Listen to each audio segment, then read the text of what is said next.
Hi everyone, it's me again, Brenda at B3 Power. That is Brenda Beckom, the CEO and President of B3 Power. Ladies and gentlemen, I am so glad to be back in tune with you guys today to have another wonderful topic to share with you. And today what we're going to be discussing is widows are not single parents. I myself am a widow, and I do have two beautiful, wonderful children by my late husband. I was also a child that was raised by a widow. My mother and I both had shared the same experience of the unfortunate death of our husband, and we both were left to raise minor children alone. The reason I wanted to share this topic with you today is because of the fact that after having the loss of my husband, and now it has been 16 years this past February, often people, and to this day, whether they're young or they're more mature in age, does not understand fully and realize for a general population that widows are not single parents. Widows are exactly that. They are a surviving spouse of their husband or their wife, and of course, for a male, they are widowers. Often, I've had people just ask me, things to say, well, because I know it's hard for you as a single parent, and too many times, countless number of times, I've had to correct individuals one-on-one and share with them in a kind way, because I know that they do not mean any harm by it, but to share with them, I'm not a single parent. I am in fact a widow. I am still Mrs. Beckham. There is a vast difference of living in not just another country, but to live in another world, on another planet, from being a girlfriend of a boyfriend that happened to have a child, or to choose to, however you decide to get impregnated, even if it's through artificial insemination. There is a vast difference, a world difference of being a widow where you had the loss or widower of your husband or your wife. When you talk with someone that is a widow or widower, there is a difference of the pain and emotions that they had to go through. It wasn't a breakup. It was a death that you did not want to happen. And when you are raising children, in that instance, it is the most worst time of your life, because it is the worst time for your children's life. And the reason I want to share this with you is because, like I mentioned already, I have gone through this for 16 years. And it's just high time for us to get an opportunity to talk about it, to be able to openly and candidly discuss it. You know, you may find people within their own circle of friends that create their, single mom group, like the new Tyler Perry movie that's coming out or have came out. I don't know. I have not seen it, but I recall seeing the trailer. But there is a vast difference of a widow. When I had to go through the untimely death of my husband, I did not know how I was going to make it mentally. How was I going to get through that day? Not the next day, just that day in itself, from minute to minute, hour to hour, until over a period of time it became day by day, from day by day to week by week, and eventually month by month until the years continued to roll on.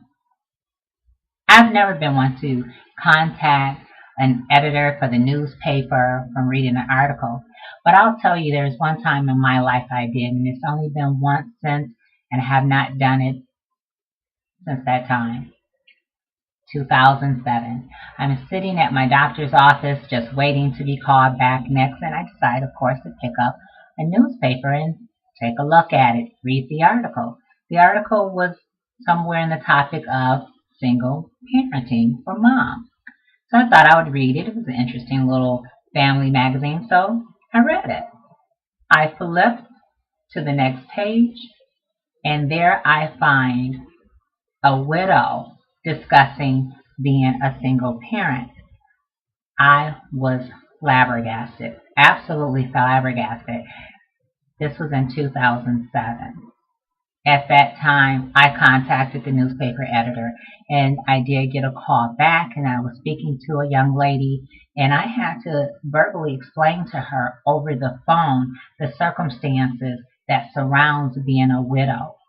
And when I did, she was very heartfelt and understanding, and she asked if they could take my phone number and, give me a call if they were interested in doing an article on myself and my children. I had no problem with it, so of course I told her yes. Time continued to pass by. I didn't think anything else about it, and the following year, of March of 2008, they gave me a call, and to my amaze, it was them wanting to do an article about me and the children. So, this is the article that the children and I did, and they titled it, as you see here, Picking Up the Pieces.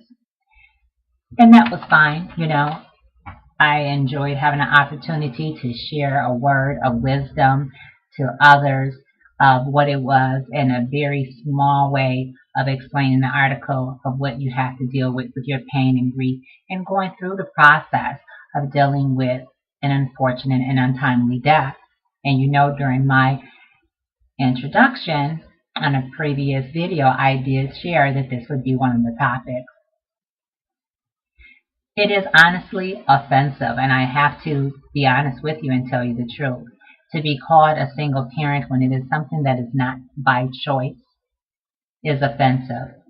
You have the fact that your children would never be with their father.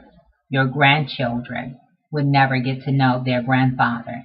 We are talking a perpetual generation that has lost a significant human being that could have been one of the most influential persons in your children's lives, as well as your grandchildren, and so on and so forth. Someone that was an instrument in the family that was beyond significant. We are talking about a father, ladies and gentlemen.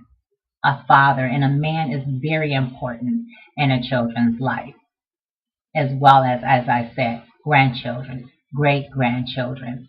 The children themselves miss out on so much. And for those that have an opportunity, that are blessed to be able to remarry again to the right person that will treat their children, whether it's, again, the widower or the widow, that would treat their children the same as if they were their own, that's a blessing. It's pretty much a miracle, and it's awesome, but it would never replace their biological father. It's, like saying, oh, if your mother passed away, you have the mother of the church, or you have your godmother. If your children pass away, you have your godchildren, or the neighbor's kids. Each person's life in this world is significant to someone. So we cannot just casually act as though that person did not love, that person did not influence, that person was not a significant part of the family contribution.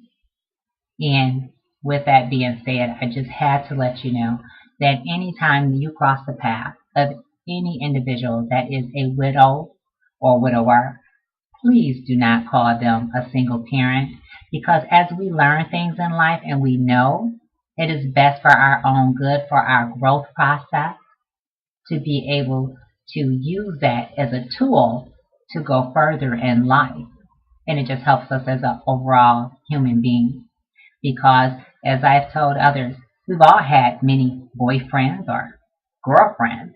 I had one husband. I have 2 children by one husband. He cannot be replaced by a number of boyfriends. So a breakup has no influence on the death and surviving, having to funeralize your spouse, having to explain to your children why their parent is not going to be a part of their life.